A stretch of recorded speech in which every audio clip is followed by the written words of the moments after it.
This is the Corsa that got tired of not being taken seriously.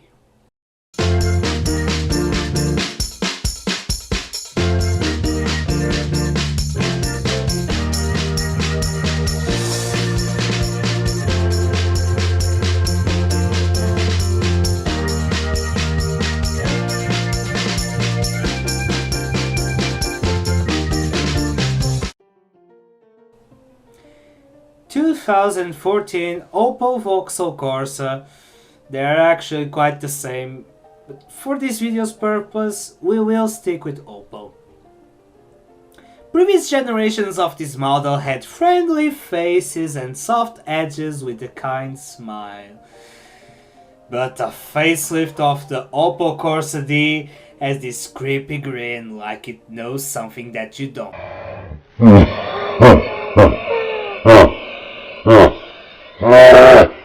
With a huge front grille that looks like it should be on a van and blacked out headlights, it's out there and it's angry. It also has stock black tinted rear windows and a sports exhaust, for some reason.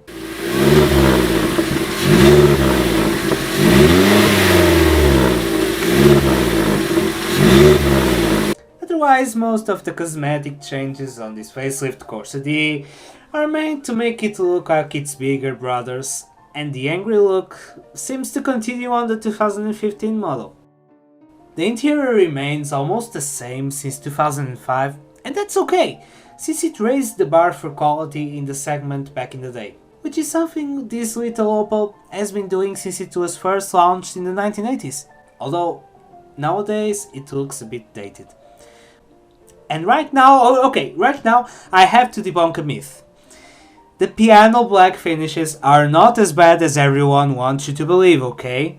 I don't like it personally, but they are very resistant and they don't get scratch marks that easily, at least in this model. Everything is plastic and black and grey and black and plastic, but it's fine for the most part.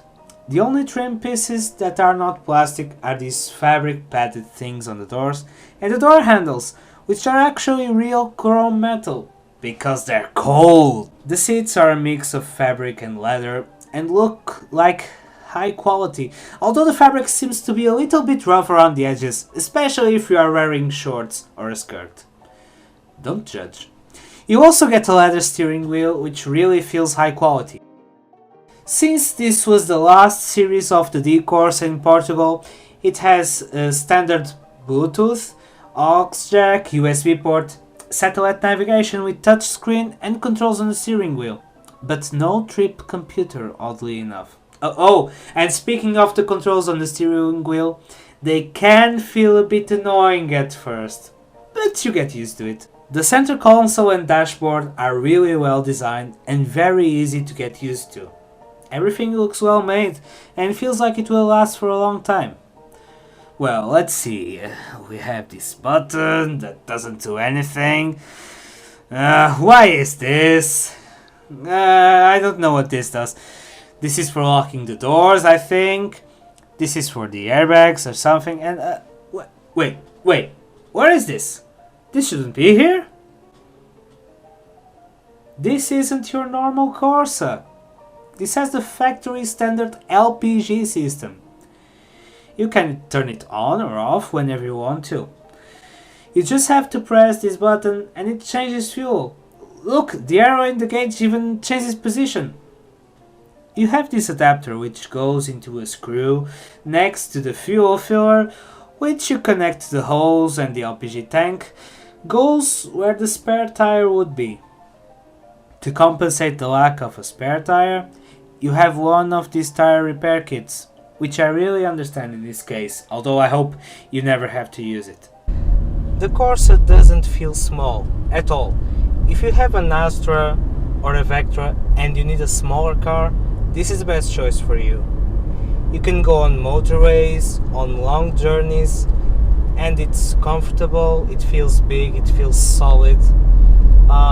The wheelbase is shorter, so you will notice that in some surfaces the car will bump a little bit, but if you have a smooth road, a motorway, the car doesn't feel small, like at all, really.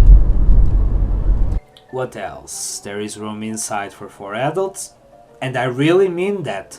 This is more spacious inside than many bigger upper-class cars. So, the Lpg system. Some people will tell you, oh, it's bad, oh, the car will be slower. Not really. You get a loss of torque, mainly, but power and acceleration don't vary very much, unless you have a lot of cargo in the car or a lot of passengers. The driving itself is very pleasing. The handling is appropriate for this car. It's fun, I like it. Some people prefer the Fiesta, but I don't think this car is a competitor to the Fiesta. It's a different car than the Fiesta. It's really not the same thing. Not to say it's better or worse, I never driven a Fiesta, so I can't say that. But I like it very much. The gearbox is very smooth, even when it's cold. The handling is sharp. Braking is also very good. And the steering, although it's electric, it doesn't feel artificial at all.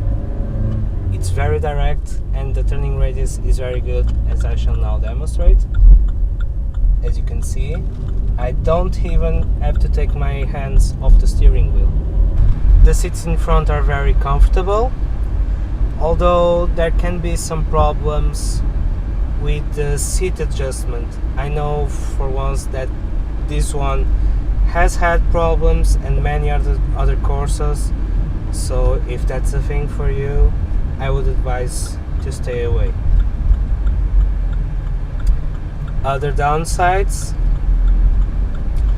well, this A-pillar is really too big.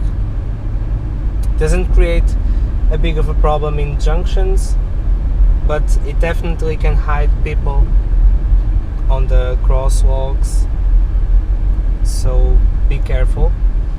The dash is really huge. Like, if I stretch all the way, I cannot get to the windshield. The glove box is small. If you are the kind of person that likes to stuff glove boxes, the boot is of generous volume and the seats can be reclined and folded. Now, should you buy it? Yes! Do buy it! If you find one used with the Lpg system, don't let it go. Lpg is quite less expensive than petrol and diesel, so it will pay off. The fact that this is a standard system means it's really well tuned. Finally, the 1.2 liter twin-port engine will surprise you, since it feels capable at every situation and likes to rev. A Fiesta or a Mazda 2 may be more fun to drive, I don't really know. A Clio may be cheaper and more comfortable, but none of those will give you the feel of a big car like this does. Hi everyone, this is Daily Driver Reviews. I hope you enjoyed the second episode, and I would really appreciate if you would leave a like and subscribe, help this channel grow so I can bring to you better and more car reviews to help you or not. I don't know the value you get from this, but I hope you enjoy it and have a few laughs like I do. Thank you very much.